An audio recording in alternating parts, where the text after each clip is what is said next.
सबको मेरी आवाज सुनाई दे रही है? Everyone can hear me properly?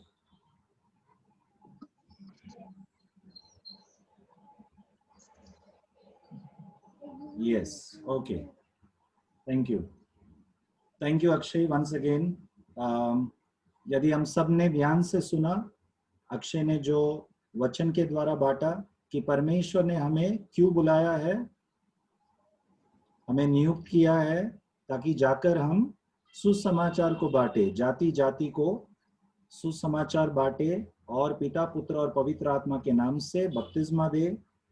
Akshay ने और एक अच्छा पॉइंट उसमें बताया कि जब प्रभु ने बुलाकर, प्रभु जब बुलाता है और जब हम जाते हैं तो बहुत कुछ चिंताओं का भी सामना करना पड़ता है, जैसे परिवार को कौन खिलाएगा, परिवार को कौन देखेगा, आमदनी के बारे में, बहुत कुछ चीजों के बारे में।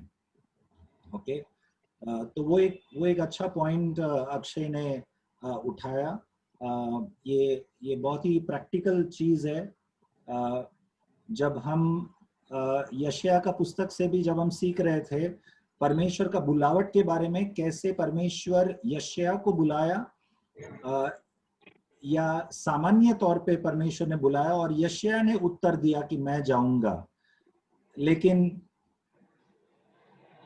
किसी और का गवाही जब हम सुनते हैं कि कोई परमेश्वर का दास खड़े होकर गवाही देता है, चर्च में संडे का दिन माइक में गवाही देता है, उनका जीवन का एक अनुभव जब बताता है, ओके, कि कैसे परमेश्वर ने उनको इस्तेमाल किया, कैसे परमेश्वर ने उनको बुलाया और कैसे उन्होंने परमेश्वर के उस बुलावट का उत्तर में कदम उठाया विश्वास से।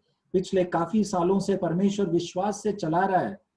जब कोई और व्यक्ति गवाही देता है, हम सब बैठकर जब सुनते हैं, सुनकर उस गवाही के उत्तर में आमीन और प्रेज द लॉर्ड बोलना ये आसान है। लेकिन उसी बुलावट, जरा सोचकर देखो, उसी बुलावट यदि परमेश्वर आपके जीवन में करेगा और यदि आपको ऐसा एक कदम उठाना है, तो क्या आप उन सब प्रश्नों को, जो सब प्रश्न हमारे सामने आता है अक्सर, प्रैक्टिकल क्वेश्चंस कि परिवार को कौन चलाएगा, क्या होगा, ये सब बातें जब सामने आता है, तो क्या हम उन प्रश्नों को सामना करते हुए परमेश्वर के बुलावट को अहमियत देकर क्या हम कदम विश्वास से उठा सकते हैं? ये प्रश्न का उत्तर हम सबको सोचना बहुत जरूरी है। ओके, तो जैसे मत्ती 28 अध्याय में परमेश्वर ने, यीशु मसीह ने शिष्यों को कहा, स्वर्ग और पृथ्वी का सारा अधिकार मुझे दिया गया, इसीलिए जाओ।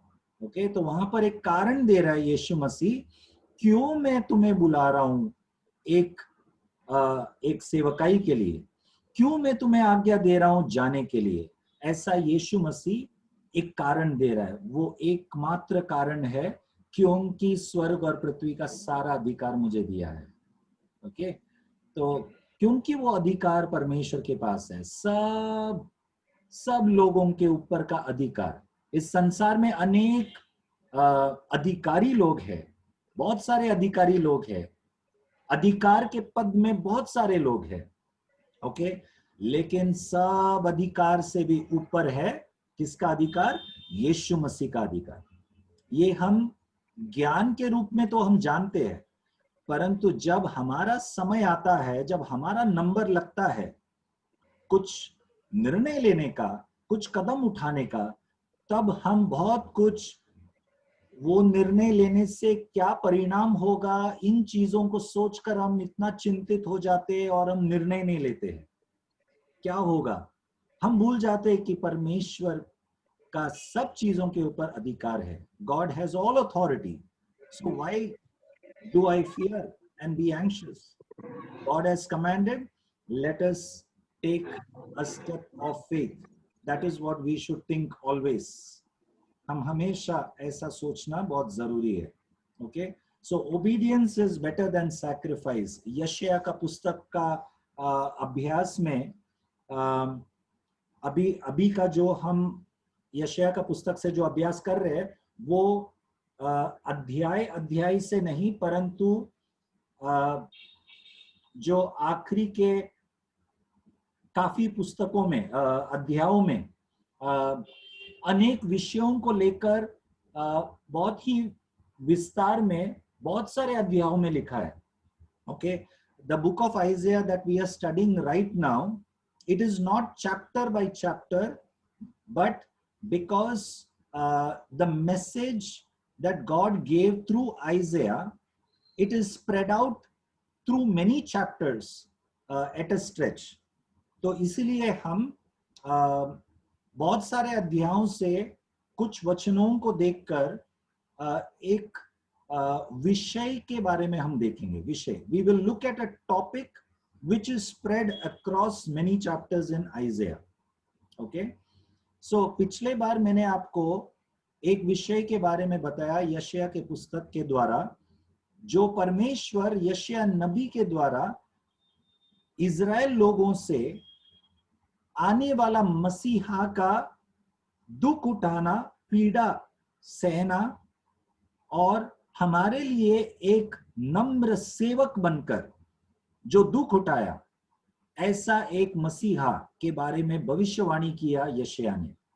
वो हमने कुछ चीजें उस विषय के बारे में हमने सीखा, वहीं से हम आगे बढ़ेंगे। आज का विषय यीशु मसीहा का दुख उठाना, उसके साथ साथ अयोग्य या अविश्वास अगुवाई लोगों के बारे में हम देखेंगे। Okay, we will look at a topic along with the servant suffering of Christ. Along with that topic, we will also look at the unfaithful leaders of Israel. Israel is देश के विश्वास, what do you call for unfaithful?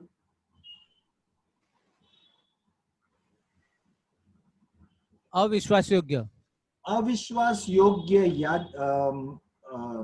अगुवाई लोग, अविश्वास योग्य अधिकारी लोग, जिनको परमेश्वर ने अधिकार के रूप में नियुक्त किया है, वे लोग अविश्वास योग्य बन गए।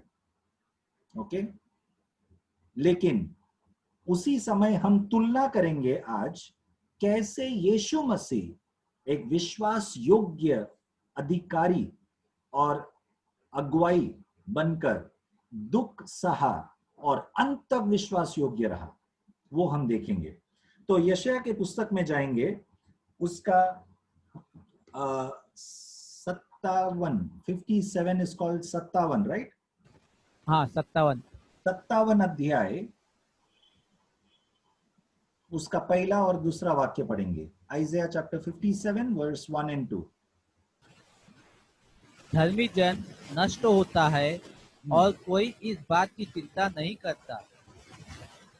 भक्त मनुष्य उठा लिए जाते हैं परंतु कोई नहीं सोचता। धर्मी जन इसलिए उठा लिया गया कि आने वाली आपत्ति से बच जाए। वह शांति को पहुंचाता है, जो सीधी चाल चलता है वह अपने घाट पर विश्राम करता है। तो धर्मी जन के बारे में कुछ चीजें लिखा है पहला वाक्य में, और एक बार पढ़ेंगे पहला वाक्य। धर्मी जन नष्ट होता है, धर्मी जन नष्ट होता है। क्यों नष्ट होता है? पढ़िए। और कोई इस बात की चिंता नहीं करता। कोई इस बात की चिंता नहीं करता। ओके, तो इज़राइल इस देश की अवस्था को बताता है इन वचनों, इन शब्दों के द्वारा। इज़राइल देश का अवस्था क्या है? ओके, आज इस संसार में या हमारे देश में भी उसी प्रकार का अवस्था है। ओके, जो अच्छे लोग हैं, जो सच्चाई से जीना चाहता है, सत्य बोलता है, उनका कोई मान रखता है? नहीं। तो ये कुछ नई बात नहीं है, ये पीढ़ी पीढ़ी से चला आ रहा है। ओके, और अफसोस की बात ये है कि ये केवल संसार में या हमारे देश की बात अविश्वासियों के बीच में होने वाली बात नहीं है, ये कलीसिया में भी होता है, विश्वासियों के बीच में भी होता है। ये मैं पूरे दावे के साथ बोल सकता हूं। ओके, विश्वासियों के बीच में, कलीसियाओं में, जब कोई विश्वासी कुछ गलत चीज जो कलीसिया में होता है उसके विरुद्ध आवाज उठाता है और बोलता है कुछ कि ये गलत है, तो ज्यादातर लोग साथ नहीं देता, ज्यादातर लोग समझते नहीं है। ओके, ये व्यक्ति क्या बोलते हैं, न्याय कर रहा है, ये व्यक्ति जरा भी दयावंत नहीं है, ऐसा सब मनोविचार के लोग कलीसिया के अंदर भी भरे हुए लोग हैं। तो धर्मी जन नाश होते हैं और कोई भी क्या नहीं करता, इस बात की चिंता नहीं करता। बात की चिंता नहीं करता। आगे, भक्त मनुष्य उठा लिए जाते हैं। कौन से मनुष्य? भक्त मनुष्य, Sorry, भक्त धर्मी, भक्त धर्मी। भक्त मनुष्य, इंग्लिश में लिखा है the merciful men are taken away. Okay, तो जो दया दिखाता है, दयावंत लोग, ओके, भक्त मनुष्य उठा लिए जाते हैं और परंतु कोई नहीं सोचता। पर कोई नहीं सोचता। तो भक्त मनुष्य, धर्मी व्यक्ति के साथ भले कुछ अन्याय होता है, कोई कुछ नहीं करता, किसी को कुछ पड़ी नहीं है, सब अपने ही मार्ग में, अपने ही चीजों में व्यस्त है। ऐसा एक अवस्था को दर्शाता है। आगे, धर्मी जन इसलिए उठा लिया गया कि आने वाली आपत्ति से बच जाए। आने वाली आपत्ति से बच जाए, इसीलिए धर्मी जन को उठा लिया जाता है। ओके, सो आने वाला आपत्ति ये किस चीज को इशारा करता है? जब परमेश्वर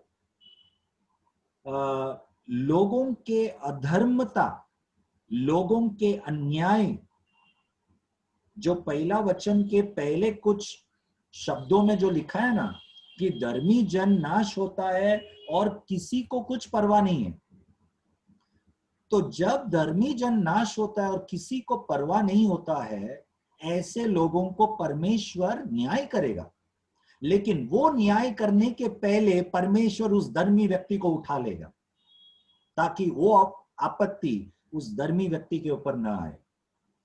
ओके, तो हमें इन बातों पर बहुत गौर करना है। ये बहुत भयानक एक शब्द है। It is a very you know a statement that is very sensitive. God is making a very sensitive statement which we all need to introspect. क्या हम उन अन्याय करने वाले लोग, धर्मी जन के ऊपर अन्याय करने वाले लोग के गिनती में हम आते हैं, या हम धर्मी व्यक्ति जो कहता है भले वो अकेला खड़ा है उसके साथ देने के लिए क्या हम तैयार? अक्सर लोगों का मनोभावना क्या होता है, ज्यादातर लोग जो बोलते हैं वो ही सही होगा, ऐसा सोचते हैं। ओके, लेकिन परमेश्वर के राज्य का न्याय ऐसा नहीं होता। भले एक व्यक्ति एक चीज बोलता है और यदि वो जो बोलता है वो सही है, भले वो अकेला है, परमेश्वर उस व्यक्ति के पक्ष में होता है। ओके, तो इसीलिए आप जब भी एक परिस्थिति को या एक समस्या को आप देखेंगे, कहां पर भी हो, उसका न्याय या उसका परखना आप लोगों के गिनती के ऊपर मत करो। आवाज कितना है, किसकी आवाज ज्यादा ऊंचा है, वो मत देखो।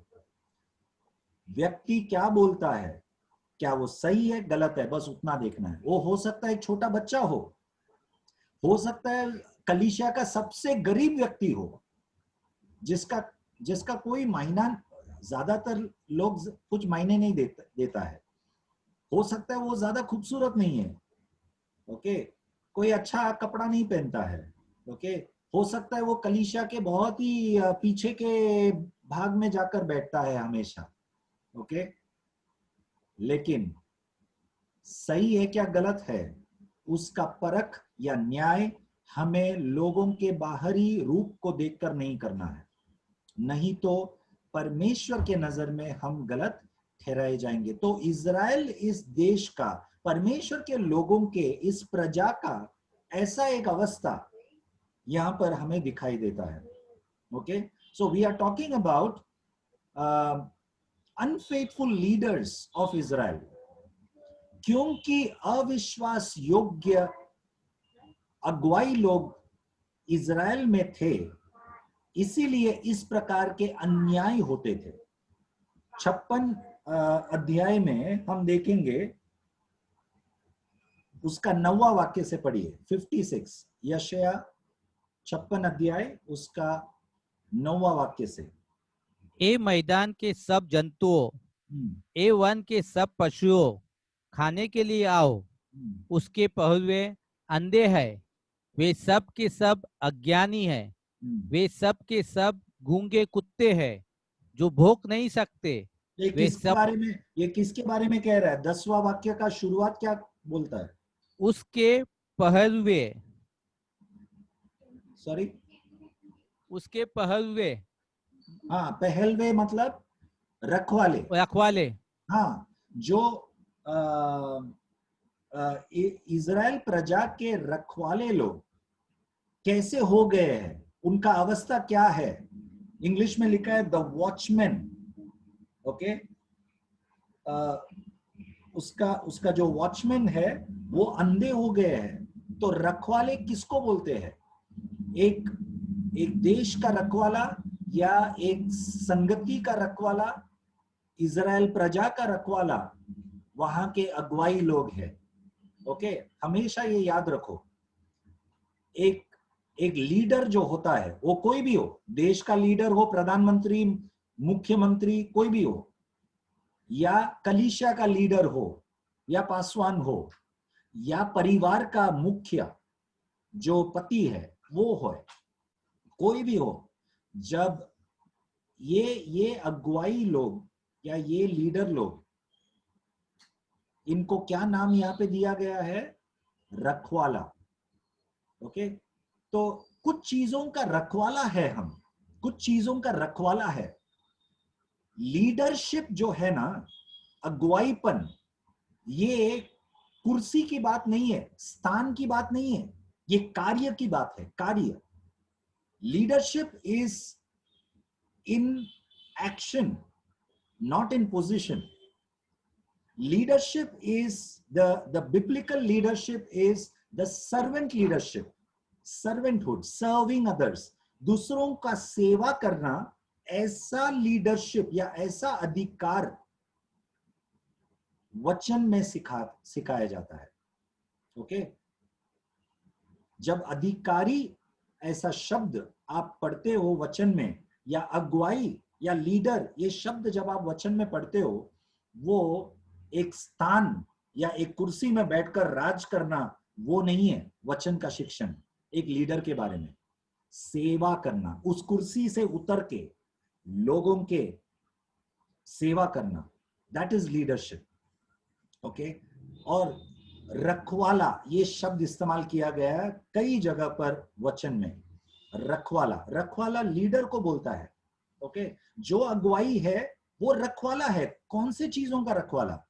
सोना चांदी या पैसों का रखवाला नहीं।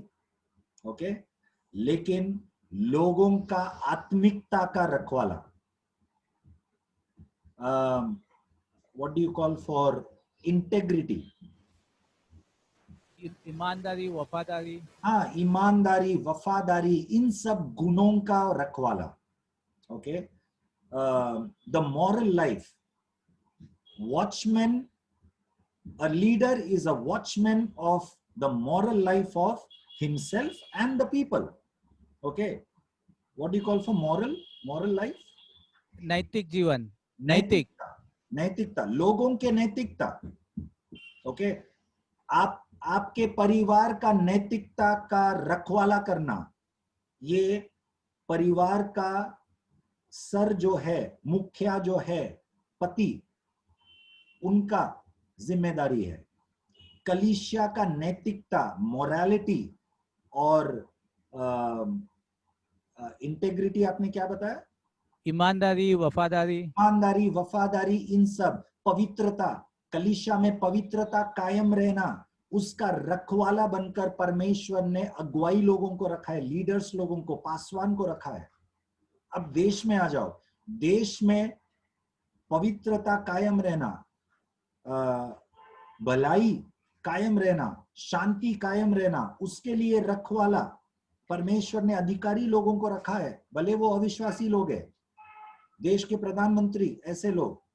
इसीलिए लोग आवाज उठाते हैं जब constitution, what you call the constitution, संविधान। हाँ, जब संविधान का खिलवाड़ होता है तब लोग आवाज उठाते हैं। उस संविधान के आधार पर देश चलना चाहिए, देश में शांति कायम रहना चाहिए, नैतिकता होना चाहिए, भलाई रहना चाहिए। तो वो उसका जब खिलवाड़ हो जाता है और अधिकारी लोग ही उसको बढ़ावा देते हैं गलत चीजों को, तब लोग आवाज उठाते हैं कि संविधान या कॉन्स्टिट्यूशन खतरे में है, ऐसा लोग बोलते हैं। उसी प्रकार कलीसिया में भी परमेश्वर ने दिया हुआ एक संविधान हमारे पास है। वो क्या है? परमेश्वर का पवित्र वचन। उस संविधान के हिसाब से, इस वचन के हिसाब से यदि कुछ नहीं हो रहा है, सही प्रकार से नहीं चल रहा है कलीसिया, या लोगों में मिलावट, लोगों के, कलीसिया के विश्वासियों के जीवन में कुछ मिलावट या गलत स्वभाव जब चलता है, गलत चीजें होता है स्वभाव में, और उसके संबंधित यदि अगुवाई लोग या पासवान निशब्द रहता है, आवाज नहीं उठाते हैं, ये सोचकर कि यदि मैं कुछ बोलूंगा तो उनको बुरा लगेगा, तब वचन कहता है कि रखवाला करने वाला व्यक्ति क्या हो गया है? अंधा हो गया है। अभी पढ़िए 10वां वाक्य। उसके पहलुए अंधे हैं, अंधे हैं, वे सबके सब अज्ञानी हैं। वे सबके सब अज्ञानी है। जो रखवाला करना चाहिए वो व्यक्ति अज्ञानी है। मैं इसके बारे में एक उदाहरण देता हूं। मैं जानता हूं कभी कभी कोई कोई कलीसियाओं में जो अगुवाई लोग रहते हैं, लीडर्स लोग पासवान के साथ, ओके, कलीसिया में कुछ ऐसे विषय होता है, कुछ समस्या होता है, कुछ गलत चीज होता है, लेकिन अगुवाई लोगों को ही पता नहीं है क्या हो रहा है। ओके, क्यों ऐसे होता है? क्योंकि अगुवाई लोग कलीसिया के लोगों के साथ संपर्क में नहीं है। इसीलिए क्या हो रहा है, गलत चीजें क्या हो रहा है, अच्छी चीजें क्या हो रहा है, उसका ज्ञान या समझ नहीं है। ओके, तो यहां पर रखवाले करने वाले लोगों के बारे में लिखा है कि वे अज्ञान है। अज्ञान है, क्या हो रहा है? अज्ञान है। उनको जाके कोई और जाके बोलेंगे तभी पता चलता है। ऐसा नहीं होना चाहिए। हर एक अगुवाई, हर एक रखवाले को खबर होना चाहिए, संपर्क में रहना चाहिए। ओके, हर एक लोगों के साथ क्या बोलते हैं, सेवकाई में केवल कुर्सी में बैठकर अपना स्थान संभालना वो नहीं है। सेवकाई में कुर्सी से उतरकर लोगों के साथ संपर्क में रहना, ओके, वो है सेवकाई और वो पद। आगे बढ़िए। वे सब के सब गूंगे कुत्ते हैं जो हाँ, भौंक नहीं सकते। हाँ, वे सब स्वप्न देखने वाले और लेटे रहकर सोते रहना चाहते हैं। तो बहुत ही गंभीर शब्दों को यहाँ पे इस्तेमाल किया गया है। ओके, देखो, जब तक ये गंभीर और कठोर शब्द बाइबल में लिखा है, हम सबको कोई प्रॉब्लम नहीं है पढ़ने में। लेकिन वही गंभीर शब्द या कठोर शब्द, ओके, हमारे बीच में कोई यशायाह जैसा नबी खड़ा होकर यदि बोले, जरा बोलकर देखो, उसी दिन पूरा कलीसिया या अगुवाई लोग आपको खत्म कर देंगे। आप ऐसे कैसे बिना प्रेम से बात करते हैं, ऐसे सब। यूहन्ना बपतिस्मा के शब्दों को जरा याद करो। यूहन्ना बपतिस्मा ने फरीसी लोगों को बपतिस्मा लेने के लिए आते हुए देखकर क्या कहा, हे सर्प के वंश, सांप के बच्चे, तुम्हें कौन चेतावनी दिया आने वाले क्रोध से बचकर भागने के लिए। ओके, इसीलिए मन फिराओ पहले और फिर आओ बपतिस्मा लेने के लिए। ये था यूहन्ना बपतिस्मा का शब्द। आगे जाकर यूहन्ना बपतिस्मा ने राजा के बारे में, हेरोद राजा के विरुद्ध जिसका कोई गलत संबंध था, ओके, उस राजा का कोई गलत संबंध था, उसको कहा कि आप जो कर रहे हो गलत कर रहे हैं। इस कारण राजा के मन में यूहन्ना बपतिस्मा के विरुद्ध नफरत हुआ और यूहन्ना बपतिस्मा का सर काट दिया गया था। ओके, तो सच बोलने का एक परिणाम है। ओके, सच बोलने से आपके ऊपर पथराव होता है। वो पथराव आज के तारीख में अलग अलग तरीके से होता है। ओके, आपको नापसंद किया जाता है। ओके, यहां पर इतने कठोर शब्दों से वर्णन किया गया है रखवालों के बारे में, गूंगे कुत्ते जैसे, ऐसा बोले हैं शब्द। ओके, वे सब निकम्मे सोते रहते हैं। ये शब्दों का अर्थ क्या है कि इनको कुछ पता नहीं है क्या हो रहा है। ओके, देश में क्या हो रहा है, अधिकारी लोगों को कुछ पता नहीं है, सब अस्त व्यस्त हो रहा है। ओके, कलीसिया में क्या हो रहा है, कभी कभी कुछ कुछ अगुवाइयों को कुछ पता नहीं रहता है। बहुत सारे परिवारों में बच्चों के जीवन में क्या हो रहा है, पिता को कुछ पता नहीं रहता है, माँ बाप को पता नहीं रहता है कुछ। अचानक एक दिन बच्चा कुछ गलत करके आ गया, भांडा फूट गया, तब जब सामने समस्या आ जाता है तभी पिता को पता चलता है या माँ को पता चलता है कि अरे मेरा बेटा ऐसा भी कर रहा है। ओके, मेरे साथ ऐसा हुआ है जब मैं छोटा था। ओके, बहुत कुछ गलत चीज किया है। ओके, उसका दोष मैं मेरे माँ बाप को नहीं कह रहा हूं कि उन लोग क्या बोलते हैं, उन लोग जागृत नहीं थे या ऐसा नहीं, लेकिन मैं एक उदाहरण इसके लिए कह रहा हूं कि बच्चों के जीवन में होता है, गलत चीज होता है। ओके, हमारे बच्चों के जीवन में कभी कभी कुछ गलत होता है, कलीसिया में विश्वासियों के बीच में गलत होता है, देश में नागरिकों के साथ गलत होता है, अधिकारियों का, अगुवाइयों का और परिवार के मुखिया या पति पत्नी, माँ बाप का जिम्मेदारी बनता है कि हम हमेशा सतर्क रहे, प्रार्थना में रहे। ओके, हमारे बच्चों के जीवन में या कलीसिया के माहौल में, विश्वासियों के जीवन में हम शामिल रहे, हम अपने अपने कामों में व्यस्त न रहे। उसका वर्णन किया गया यहाँ पर कि सब सोए हुए, मतलब nobody, all are asleep. It means that the leaders do not know what is happening. They are asleep, sleeping, lying down, loving to slumber.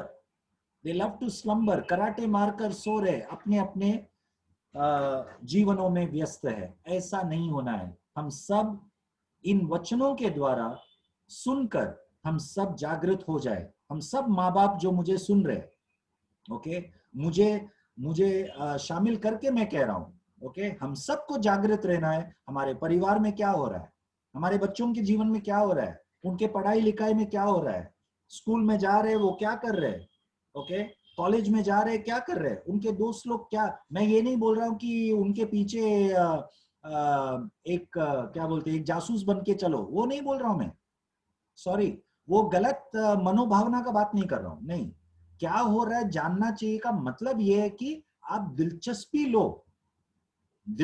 लो अपने पत्नी के जीवन में, पत्नी अपने पति के जीवन में दिलचस्पी लो, माँ बाप अपने बच्चों के जीवन में दिलचस्पी लो। बच्चे अपने माँ बाप के जीवन में दिलचस्पी लो, एक दूसरे के जीवन में शामिल रहो। ओके, शामिल रहो। अपने बच्चों के दोस्त लोग कौन है जान लो, केवल जान लो, जासूसी की बात नहीं है। ओके, कौन है दोस्त लोग आप जानना चाहिए। ओके, बच्चे बताना चाहिए मम्मी ये मेरे दोस्त लोग हैं। ओके, घर पर आने दो। ओके, थोड़ा दोस्ती निभाने दो। ये मैं क्यों कह रहा हूं, हमें एक दूसरे के जीवन में शामिल होना बहुत जरूरी है। मैं इसीलिए कह रहा हूं ये बहुत अहमियत की बात है, क्योंकि हम शामिल न होने के कारण हमें जब पता नहीं चलता है क्या हो रहा है, तब जो एकांत जीवन है, the loneliness, it it it gives birth to many other wrong things, the loneliness. Okay, and let us not slumber, let us not sleep. Okay, हम सोए हुए अवस्था के अधिकारी लोग न बने। ओके, आगे पढ़िए 11 और 12 वाक्य। वे मर भूखे कुत्ते हैं जो कभी तृप्त नहीं होते। वे चरवाहे हैं जिनमें समझ ही नहीं। उन सबों ने अपने अपने लाभ के लिए अपना अपना मार्ग लिया है। वे ऐसे अगुवाई लोग हैं जो समझते नहीं है। ओके, और और भूखे हैं, बहुत कुछ स्वार्थीपन के प्रति भूखे हैं। मुझे मेरे जीवन में क्या होना चाहिए उससे मैं दिलचस्पी रखता हूं, ऐसा अगुवाई लोग हैं। ओके, और आगे 12 वाक्य। वे कहते हैं आओ हम दाख मधु ले आए, आओ मदिरा पीकर छक जाए। कल का दिन भी तो आज के समान अत्यंत सुहावना होगा। ओके, तो अपने अपने जीवन में मग्न रहना। ओके, ये जो वर्णन किया हुआ जो जीवन शैली है ना, the lifestyle that is described here in few verses that we just read. Okay, let us be it's a warning for us, because we live in such a city where this kind of a lifestyle is very prevalent. हम ऐसे एक शहर में, मुंबई शहर में रहते हैं जहां पर इस प्रकार का जीवन शैली बहुत ही माहिर है। ओके, सब व्यस्त रहना, अपने अपने कामों में व्यस्त रहना, किसी को समय नहीं है। जब भी किसी को पूछे, ओके ब्रदर मुझे टाइम नहीं है। ओके, सब भाग दौड़ में है। ओके, उस अर्थ से यदि देखा जाए तो ये लॉकडाउन बहुत ही आशीषित था। सब जो मार्च तक कहते आ रहे थे मुझे समय नहीं है, समय नहीं है, मार्च के बाद तीन महीना, कम से कम 3 महीना सबको बहुत समय परमेश्वर ने जबरदस्ती दिया। ओके, घर बिठाकर, जबरदस्ती घर बिठाकर। अभी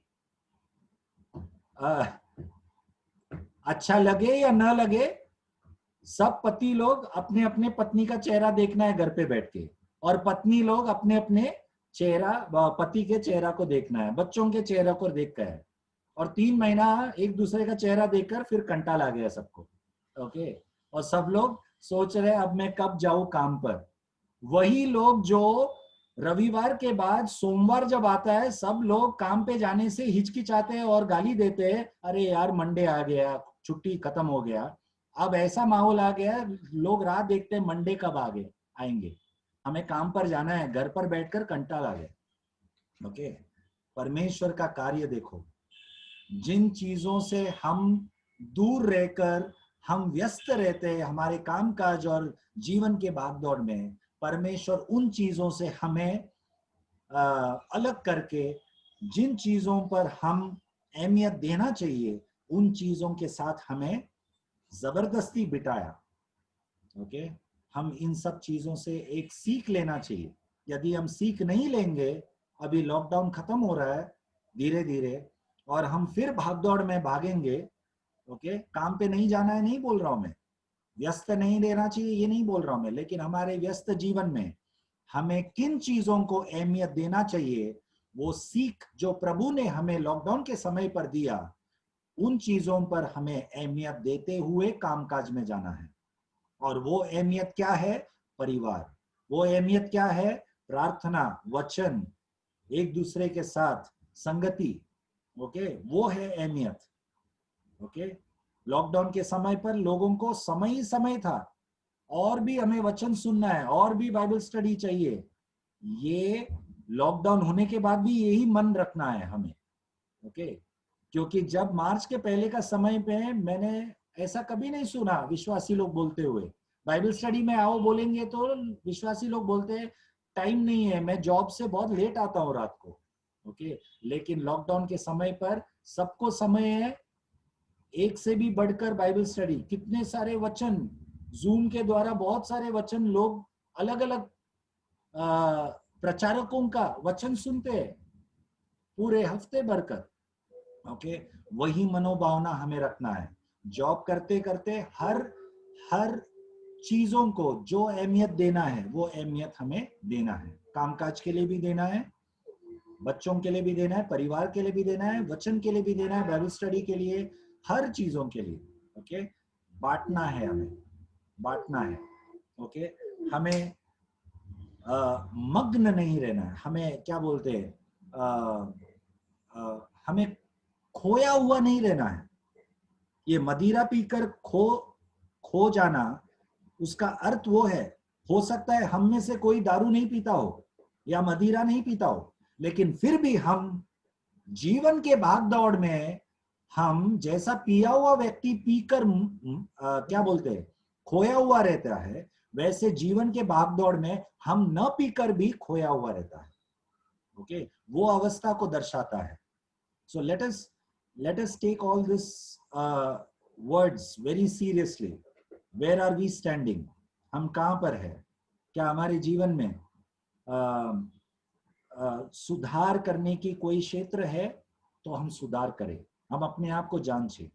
ये था इजरायली लोगों का अगुवाइयों का अवस्था। उसी जगह हम अब देखेंगे यीशु मसीह का क्या अवस्था था। यीशु मसीह एक सच्चा चरवाहा बनकर आया, और यीशु मसीह कैसा चरवाहा था, कैसा अगुवाई था, लोगों को अगुवाई किया। कितने सारे लाखों का भीड़ यीशु के पीछे, जहां कहीं भी वे जा रहे थे, चिन्ह चमत्कार और प्रचार कर रहे थे, लाखों का भीड़ था। ओके, एक जगह पर लिखा है, हम सब जानते हैं कैसा यीशु मसीह 5,000 लोगों को खिलाया। तो 5,000 लोगों को खिलाने के पहले, उसके पहले के 2 या 3 दिन वही 5,000 लोग यीशु के मुंह से निकलता हुआ वचन को सुन रहे थे। तो कितना बड़ा भीड़ यीशु के पीछे जा रहे थे।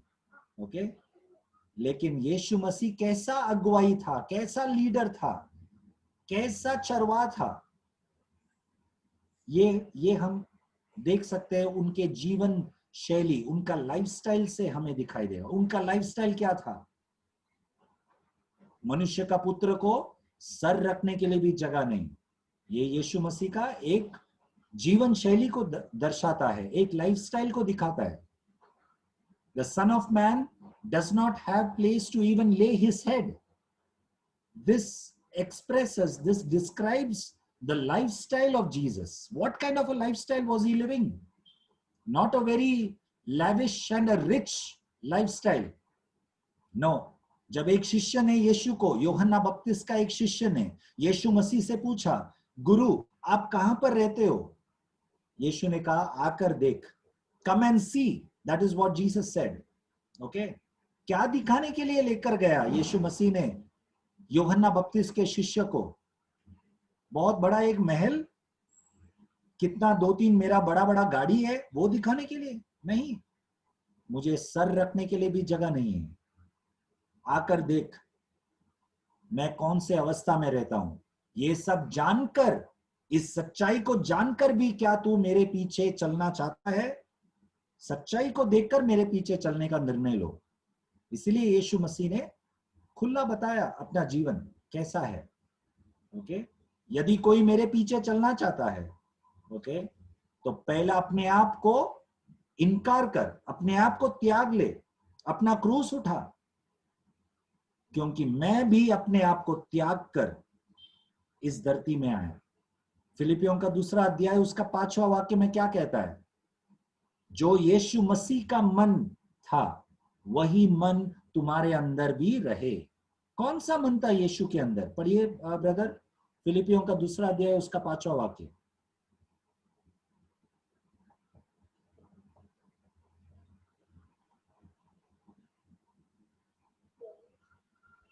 दूसरा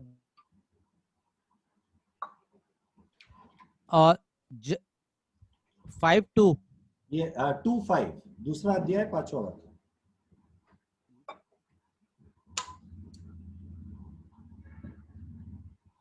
जैसा मसीह यीशु का स्वभाव था वैसा ही तुम्हारा भी स्वभाव हो। तो पौलुस यीशु के बारे में ये बोलकर शुरू करता है, जैसा यीशु मसीह का स्वभाव था वैसा ही तुम्हारा भी स्वभाव रहे। ओके, तो ये तुम्हारा स्वभाव मतलब किसका स्वभाव? ये हमारे बारे में है, हमारे बारे में है। वचन हमारे लिए कहता है कि तुम्हारा स्वभाव, हम सबका स्वभाव कैसा होना चाहिए? जैसा यीशु का स्वभाव है वैसा होना चाहिए। तो हमारे मन में, हम सबके मन में एक प्रश्न आना चाहिए, यीशु का स्वभाव कैसा था? वो जाने बगैर हम कैसे दावे के साथ कह सकता है कि मेरा स्वभाव यीशु जैसा है? कैसा हम कह सकते हैं जब तक हम ये नहीं जानेंगे कि यीशु का स्वभाव कैसा था? तो यीशु का स्वभाव कैसा था? 6वां वाक्य पढ़िए। जिसने परमेश्वर के स्वरूप में होकर भी परमेश्वर के तुल्य होने को अपने वंश में रखने की वस्तु न समझा। यीशु मसीह ने परमेश्वर का तुल्य होकर भी, परमेश्वर का जैसा होकर भी, वो परमेश्वर का तुल्य रहने का अपने वश में रखने का नहीं समझा। मतलब आसान शब्दों में मैं आपको समझाता हूं। यीशु मसीह परमेश्वर था, ओके? परमेश्वर के उस सिंहासन छोड़कर मैं परमेश्वर का तुल्य हूं, ओके? तो परमेश्वर का तुल्य वो स्थान मैं कभी नहीं छोड़ूंगा, ऐसा यीशु ने नहीं सोचा। तुल्य होकर भी तुल्य रहने का वो नहीं समझा। वो अपने आप को शून्य किया और मनुष्य का रूप धारण किया। आगे पढ़िए। वरन अपने आप को ऐसा शून्य कर दिया और दास का स्वरूप धारण किया और मनुष्य की समानता में हो गया। मनुष्य के समानता में हो गया। वो अपने आप को शून्य किया, केवल शून्य नहीं, ऐसा शून्य किया, उसका वर्णन भी किया है। किस प्रकार का शून्य? देखो, हम सब कई बार बोल सकते हैं कि मैं तो मैं तो मसीह व्यक्ति हूं, मैं तो क्रिश्चियन हूं, मेरे अंदर प्रेम है, या मेरे अंदर ये है वो है, हम बोल सकते हैं। लेकिन हमारे अंदर कैसा प्रेम है? यदि हम अपने आप को मसीह व्यक्ति बोलता है, कैसा मसीह व्यक्ति है हम? ओके, तो यीशु के बारे में भी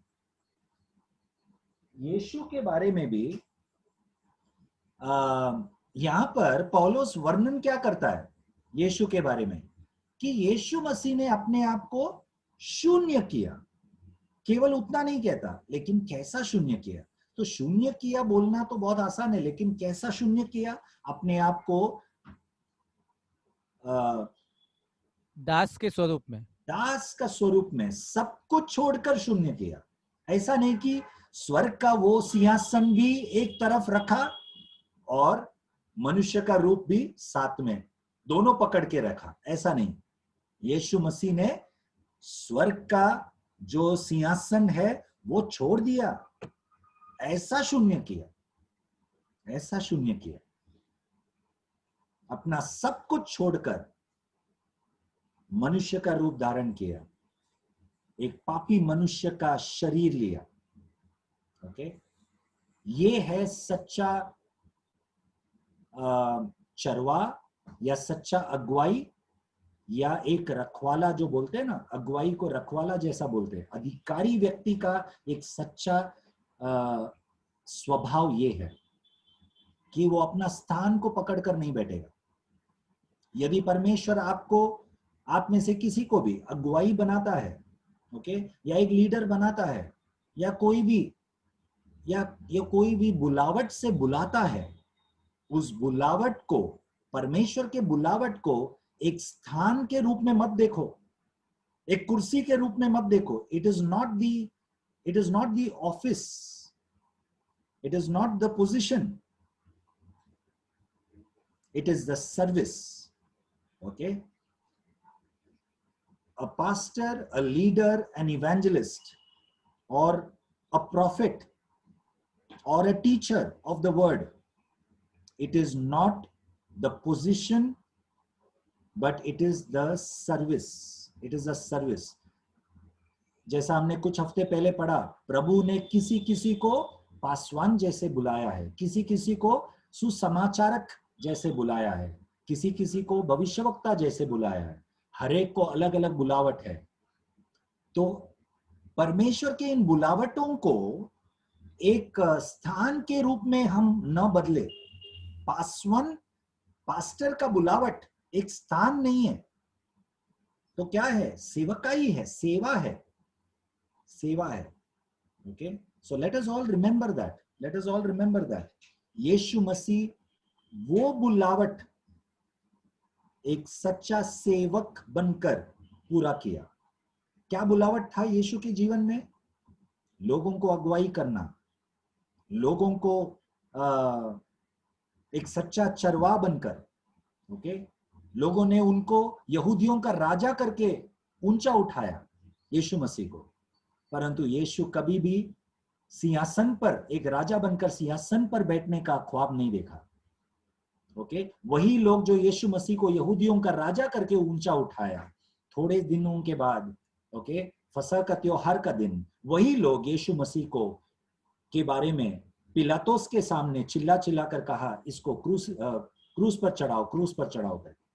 ओके, और उस बुलावट, उस आवाज को भी, उस क्रूस पर चढ़ाओ का जो जो जो चीख और चिल्लाट है, उसके सामने भी यीशु ने नम्र हुआ, नम्र हुआ। कुछ शब्द नहीं कहा पिलातुस के सामने।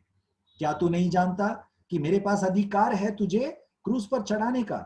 पिलातुस ने जब पूछा, यीशु ने कहा, तेरे पास जब तक मेरा पिता अधिकार नहीं देगा, तब तक तेरे पास कोई अधिकार नहीं होगा। इतना देखो, एक राजा के सामने खड़े रहकर जो मार खाया हुआ, थूक खाया हुआ व्यक्ति, खून से बहता हुआ व्यक्ति, जिसका रूप देखकर उसको पहचान भी नहीं पाएगा, ऐसा कंगाल अवस्था में खड़ा हुआ व्यक्ति जो शब्द बोलता है, उन शब्दों से पता चलता है अधिकार किसके ऊपर है। उस राजा के सिंहासन पर बैठा हुआ, मलमल कपड़े पहना हुआ, बहुत खूबसूरत दिखता हुआ, सर पर मुकुट पहना हुआ व्यक्ति, उसके ऊपर अधिकार दिख रहा है आपको? या यीशु मसीह, जो मैंने पिछले बार आपको जो वो चित्र बताया, ओके, कंगाल अवस्था में खड़ा हुआ व्यक्ति अपना अधिकार को दर्शाता है, अधिकार को दर्शाता है। तो ये मायने नहीं रखता है कि आपका सांसारिक अवस्था क्या है, आपके पास कितने पैसे है, आपका कपड़े कैसे है, आपका खूबसूरती क्या है, आप काले है क्या गोरे, ये कोई मायने नहीं रखता। आपके पास गाड़ी है क्या, बंगला है क्या, वो मायने नहीं रखता। आप कौन से भी अवस्था में हो, आप बिना चप्पल का चलता होगा, ओके, लेकिन बिना चप्पल का चलकर भी आप परमेश्वर का दिया हुआ अधिकार को इस्तेमाल कर सकते हैं। सोना और चांदी हमारे पास नहीं है, परंतु हमारे पास जो है यीशु नाज़री, वो नाम है। उस नाम से उठ खड़ा हो कहने वाला पतरस और यूहन्ना, उनके समान हमें होना है। ऐसा अधिकार, उस बुलावट की ओर परमेश्वर ने हमें बुलाया है। सेवा करते वक्त लोगों का पैर धोना, लोगों का सेवा करना, ओके, वो है अधिकार परमेश्वर ने हमें दिया है। ओके, तो यीशु मसीह सब कुछ शून्य करके, फिलिपियों का 2 अध्याय जो हम वाक्यों को पढ़ रहे हैं, आगे आगे आप लोग अलग से पढ़िए अपने अपने घरों में, ओके। वहां पर लिखा है कि क्योंकि यीशु ने अपने आप को शून्य किया, एक दास का रूप लिया, मनुष्य का रूप लिया और क्रूस के मृत्यु तक अपने आप को दीन किया, नम्र किया, इसीलिए अगला वचन कहता है, इसीलिए परमेश्वर ने यीशु का नाम सर्वश्रेष्ठ नाम बनाया। That is why God made the name of Jesus above every other name, that every knee shall bow, every tongue confess that Jesus is Lord. तो ये जो वाक्य है, ये पढ़ने को हम सबको बहुत अच्छा लगता है। अक्सर विश्वासी लोग ये वाक्य को पढ़ते हैं और याद रखते हैं क्या, कि यीशु का नाम सब नाम से ऊंचा नाम है। हर घुटना टेकेगा, हर जबान कबूल करेगा कि यीशु प्रभु है, ये हम सब याद रखते हैं। लेकिन ये नाम ऊंचा नाम कैसा बना? अपने आप को कंगाल किया तब बना, अपने आप को शून्य किया तब बना, अपने वश में रखने के लिए कुछ भी उन्होंने ऐसा मुट्ठी बंद करके नहीं रखा, सब कुछ छोड़ दिया, सब कुछ छोड़ दिया। Okay, if you lose your life you will gain it, that is what Jesus said. यदि आप अपने जान को खोना चाहेंगे तब आप अपना जान को पाएंगे, यीशु ने कहा। ओके, उसके लिए हम तैयार रहना है, उसके लिए तैयार रहना है। Okay, let us not hold anything dear to us, let us be willing to give out everything. That is the true leadership, what Jesus has shown, a servant leadership. Okay, a servant leader who is willing to suffer, ये चित्र हमें यशायाह के पुस्तक से दिखाई देता है, कैसे यीशु मसीह एक सच्चा अगुवाई और चरवा और हमारे लिए एक उद्धारक बना। ओके, जब हम ऐसे लोगों के बीच में जी रहे जो जिनको सेवकाई का ज्ञान नहीं है, लोगों के जीवन में क्या हो रहा है उसका ज्ञान नहीं है, माँ बाप को बच्चों के जीवन में क्या हो रहा है कोई ज्ञान नहीं है, क्या हो रहा है पता नहीं है। ओके, पति पत्नी के बीच में पति को कुछ ज्ञान नहीं है, पत्नी कौन से अवस्था में है, पत्नी को कुछ ज्ञान नहीं है, पति कौन से अवस्था में है, देश के प्रधानमंत्री को कोई समझ नहीं है, गरीब लोग या देश के अलग अलग कोने में क्या क्या परिस्थिति चल रहा है, कितने लोगों का हत्या हो रहा है। ओके, कोई भी प्रकार का गलत चीज क्या हो रहा है सही प्रकार से समझ ना होना, ये बहुत ही गलत बात है। हमें पता होना चाहिए क्या हो रहा है हमारे आजू बाजू, हमारे परिवार में अवस्था क्या है, ये समझना बहुत जरूरी है। इसीलिए परमेश्वर ने कैन से पूछा, तेरा भाई कहां पर है? तब कैन ने उत्तर क्या दिया? क्या मैं मेरा भाई का रखवाला हूं? ओके, उल्टा जवाब देना। ओके, तो परमेश्वर ने जब ये प्रश्न पूछा कैन से, तेरा भाई कहां पर है, इसके पीछे छिपा हुआ एक सच्चाई है। परमेश्वर जो आशा रखता है, इच्छा रखता है हर एक भाई के ऊपर, इच्छा रखता है कि हर भाई अपने अपने भाइयों का रखवाला है। तुम्हें पता होना चाहिए तुम्हारा भाई कहां पर है, कौन से अवस्था में है। उसी प्रकार हर माँ बाप का एक जिम्मेदारी परमेश्वर आशा रखता है कि हमें पता होना चाहिए हमारा बच्चों का अवस्था क्या है। ओके, एक पति पत्नी के जीवन में क्या अवस्था है, ये परमेश्वर आशा रखता है। हमें पता होना चाहिए उनका मानसिक स्थिति क्या है, कौन से दर्द में है। हर व्यक्ति एक अर्थ या दूसरे अर्थ से एक दूसरे का रखवाला है। We all should be responsible for each other. जब हम अपने आप को एक संगति बोलते हैं, when we call ourselves a fellowship, we should know what each other is going through. Okay, so प्रार्थना के रूप में हम प्रार्थना करते रहे एक दूसरे के लिए और जानते रहे कि हमारे जीवन में एक दूसरे के जीवन में क्या हो रहा है।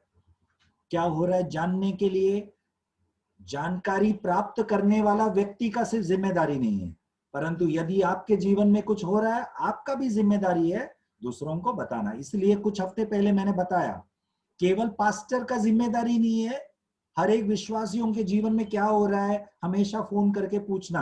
आपका भी जिम्मेदारी बनता है पास्टर को फोन करके बोलना या पास्टर का हालचाल पूछना, पास्टर आपका जीवन कैसा चल रहा है, क्या हो रहा है। हम एक दूसरे का रखवाले हैं। आमीन। Let us all pray. हम सब प्रार्थना करेंगे। स्वर्गीय पिता परमेश्वर, आज के वचन के द्वारा जो भी आपने हमें सिखाया कि इजराइल इस देश का सच्चा अवस्था क्या है, कैसे उनके अगुवाई और अधिकारी लोग बिना जिम्मेदारी निभाए कैसे जीवन बिता रहे और कैसे लोगों का बुरा अवस्था हो रहा है, उसी प्रकार हमारे जीवन में भी यदि हमने हमारे जिम्मेदारियों को, आपके दिए हुए जिम्मेदारियों को एक पिता बनकर, एक पति बनकर, एक पत्नी बनकर, बच्चे बनकर, माँ बाप के प्रति यदि हमने अपने अपने जिम्मेदारियों को सही प्रकार से नहीं निभाया है, हमें क्षमा कर प्रभु। हम एक दूसरे के रखवाले हैं। यस लॉर्ड, हम सबको ऐसा एक बोझ दे प्रभु। Yes lord, give us a burden for each other that we will be watchmen for each other in these last days, that we will know what we are going through, what each other is going through, that we will be in touch with each other. Yes Lord, हमारे कलीसिया को आप आशीष कर प्रभु।